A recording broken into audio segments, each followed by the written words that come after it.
Meus irmãos, minhas irmãs, estamos celebrando hoje a solenidade da Santíssima Trindade.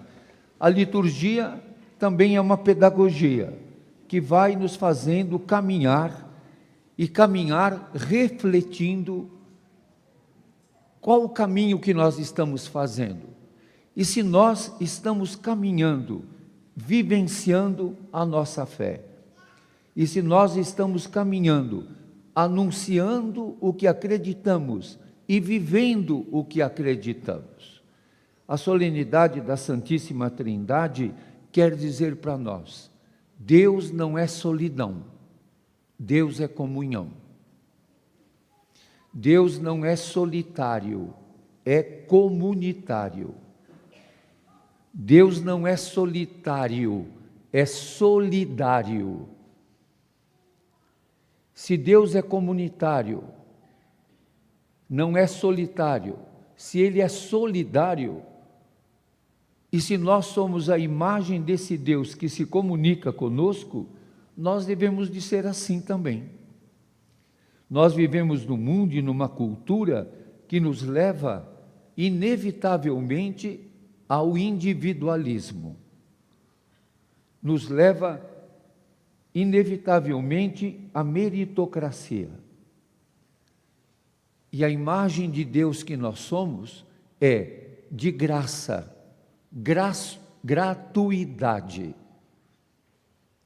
Nós não temos como evocar nossos méritos diante de Deus, porque nós somos frágeis e queremos nos comprometer a viver em comunhão. Muitas vezes nós dissemos: eu vou na igreja comungar. E essa mentalidade individualista, e às vezes até os sinais práticos da liturgia, nos levam ao individualismo. Por quê? As celebrações das primeiras comunidades tinham só um pão, e esse pão era dividido entre todos. Nós hoje na liturgia temos um só pão, mas ele já é fracionado, já está nas hóstias pequenas. E aí, como a pessoa recebe a hóstia individualmente, ela fica com a ideia de que Deus é só para mim. Mas todos estão comendo o mesmo pão. Viver em comunhão significa partilhar. O que é estar em comunhão? Nós estamos em comunhão com quem? Se nós somos seguidores de Jesus, nós temos que estar em comunhão com todos, com todas, sem excluir ninguém, sem preconceito, sem discriminação, sendo irmão de todos. Nós usamos às vezes as palavras e perdemos o sentido delas. Eu vou lá na igreja porque eu vou receber a comunhão. Eu não posso receber a comunhão. Por que você não pode receber a comunhão? Porque se você não vive em comunhão com os irmãos, e se você não luta pelo bem comum, quem está em comunhão é comum união. Quem está em comum união está comprometido com o bem comum. O que é o bem comum? Segundo a doutrina social da igreja, é aquilo que é necessário para todos, é a equidade. É tão bonito isso, porque a Santíssima Trindade não é uma uniformidade, é uma unidade que vive em comunhão. O Pai é o Pai, não é o Filho não é o Pai não é o Espírito Santo, e o Espírito Santo não é o Pai. É o Pai, o Filho e o Espírito Santo. Em comum unidade, não em uniformidade. Quando não há uniformidade, o que existe é a equidade. A cada um o que ele necessita. Isso é o bem comum. O bem comum não é dar para todos o mesmo tanto de água, por exemplo. Quem vive em áreas áridas, precisa de mais água. Eu me comunico com algumas pessoas do Nordeste que dizem o sofrimento que é esperar o caminhão de água para encher as cisternas. Ainda há no Brasil lugares que é preciso ir o caminhão levar água. O que é estar em comunidade com esses irmãos?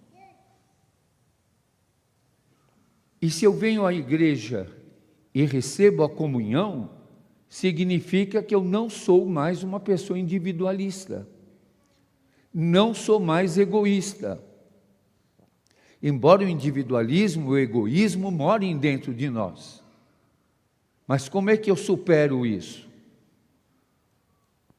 Nós até na psicologia, na sociologia, caminhamos numa forma de pensar, no direito, na pedagogia, do individualismo. O nosso conhecimento é um conhecimento neoliberal, que leva ao individualismo. Você só faça aquilo que você gosta. Você tem direito de ser feliz. Vocês não ouvem isso? Só faça o que você gosta. Eu não gosto de trocar a fralda da minha avó. Então não faça. E se não tem ninguém para trocar a fralda da vovó, como é que eu faço? Eu não gosto, eu tenho o direito de ser feliz. Israel tem direito de ser feliz e acabar com toda ameaça externa, genocídio do povo palestino. É uma coisa difícil para nós entendermos, porque a nossa estrutura de pensamento é uma estrutura de pensamento neoliberal, individualista. Quanta gente me fala, mas esses irmãos de rua merecem que você saia aí de madrugada para ver o que eles estão precisando? Eles merecem? Os presos merecem que você os visite? Eu lembro muito de uma criança na Casa Vida, que marcou muito a minha vida, a Raíssa. A Raíssa, além do HIV, ela tinha encefalopatia crônica. Ela não enxergava, não falava, não ouvia e não andava. E muita gente me perguntava, e você investe tanto nessa criança?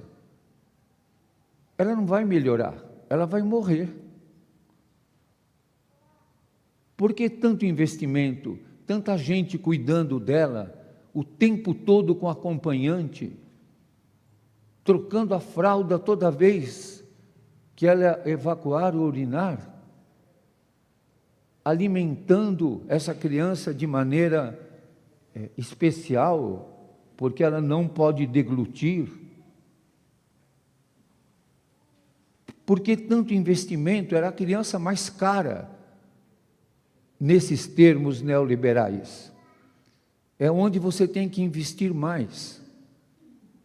Adianta, ela não vai sarar. Ela tem encefalopatia crônica. Ela vai morrer. Então não adianta investir. A melhor roupa, a melhor alimento específico, fisioterapia, aplicação de medicação especial, porque ela não podia deglutir, tudo endovenoso, parenteral. O que adianta? Quando a Raíssa ficou 42 dias na UTI, eu fui visitá-la todos os dias, pelo menos meia hora. A outra pessoa que ia comigo ficava a outra meia hora. E a gente alternava. Num dia ela entrava primeiro e eu segundo, no outro dia eu entrava primeiro e ela segundo. que era uma irmã, a irmã Leonice, e os enfermeiros diziam para nós: ela não fala, não ouve, não enxerga, não anda. Mas quando vocês chegam e tocam na mão dela, o monitor dispara.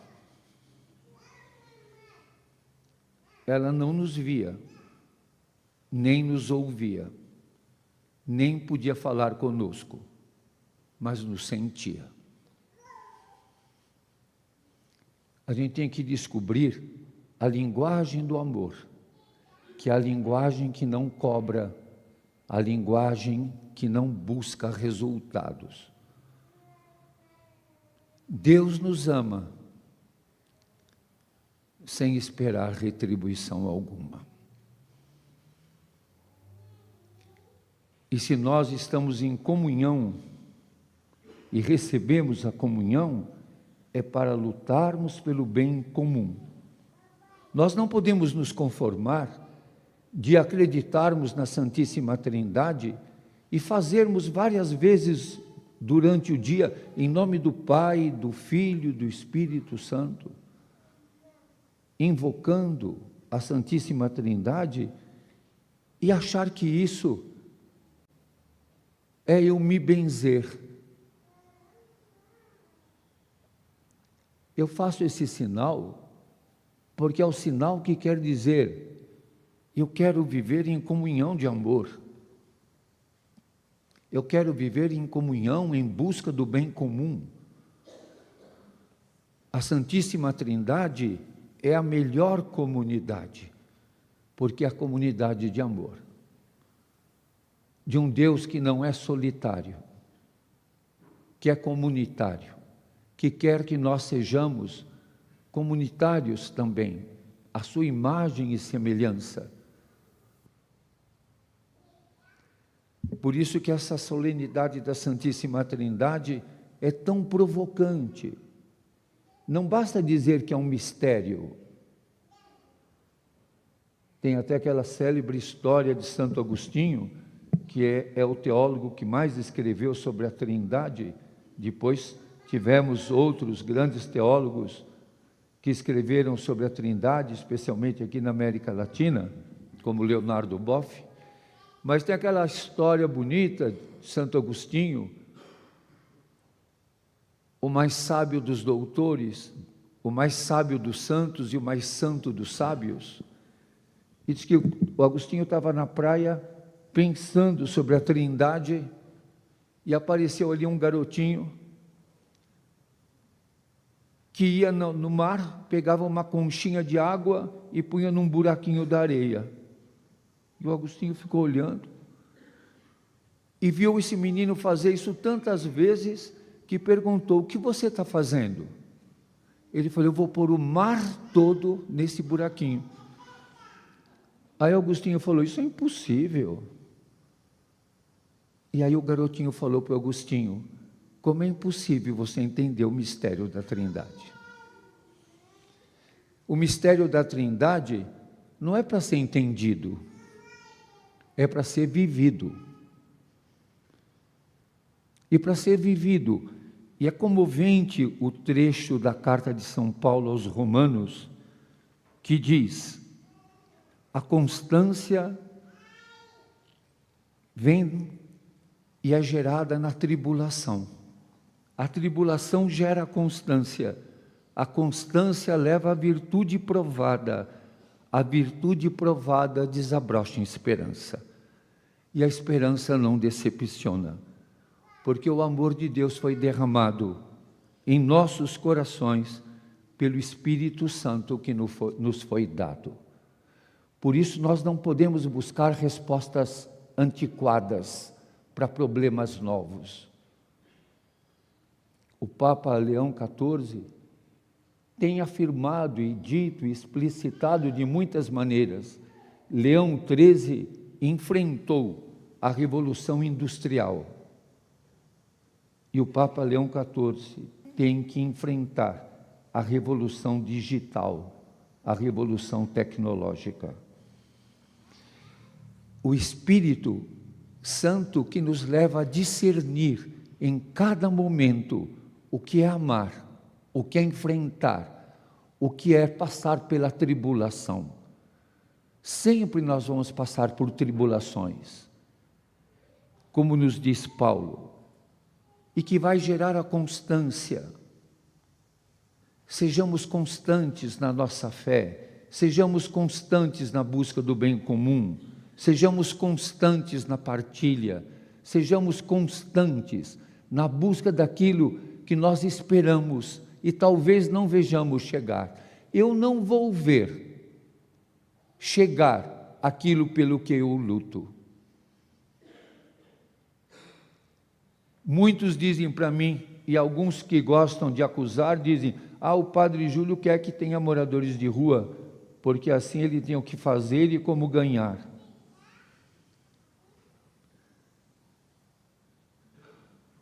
Nós temos que saber o que significa estar do lado dos rejeitados, dos enjeitados, dos abandonados. Ontem na fila, os moradores de rua falaram para mim: você está na fila também? Você está com a gente aqui também, até na fila você está? E eles mesmos falam para mim: você fica no meio de nós. E o outro falou: ele não tem medo de nós. Deus não tem medo de ninguém.